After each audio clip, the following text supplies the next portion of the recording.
আসসালামু আলাইকুম রহমতুল্লাহ। আমি ঘামিয়ে গিয়েছি, এইমাত্র নানুপুর থেকে আসলাম। নানুপুর থেকে আসার পথে অনেক সমস্যার সম্মুখীন হয়েছে আমাদের হারাজে মাদ্রাসার ছাত্র ভাইয়েরা। নানুপুর থেকে নাজিরহাট থেকে হাটহাজারি। নানুপুর থেকে নাজিরহাট ভাড়া হচ্ছে 20 টাকা, নাজিরহাট থেকে হাটহাজারি ভাড়া হচ্ছে 30 টাকা। এটা হলো সরকার কর্তৃক ধার্য করা সেটা। এখন নাজিরহাট থেকে হাটহাজারী আসার ক্ষেত্রে যত চিনসি স্টাফরা ছিল সকলেই ছাত্র ভাইদের কাছে 50 টাকা করে দাবি করেছে।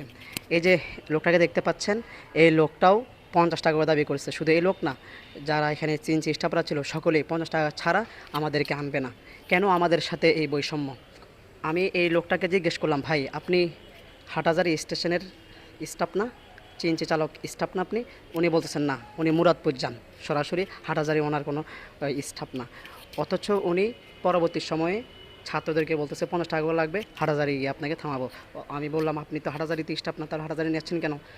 এই সমস্ত চিনচি চালিত বদমাশের কারণে শুধু আমরা না, অনেক মানুষ হয়রানির মাঝে, অনেক মানুষ পেরেশানির মাঝে তারা বিকল্প পন্থা খুঁজে নেয়।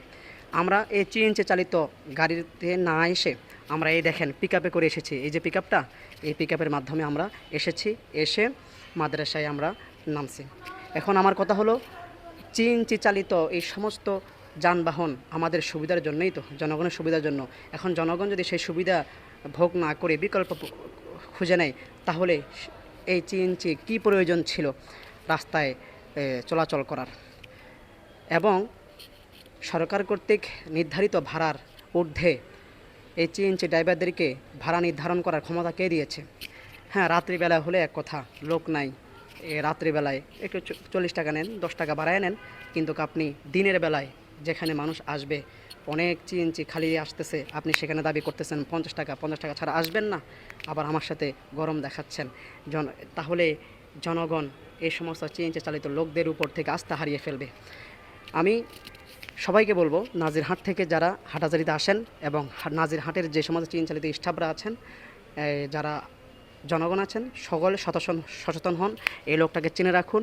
এই লোকটা ভবিষ্যতে যদি টাকা বেশি দাবি করে আইনি পদক্ষেপ নেবেন। আমি একজন অফিসারের সাথে কথা বলেছি, তিনি বলেছেন ইউনের সাথে কথা বলার জন্য।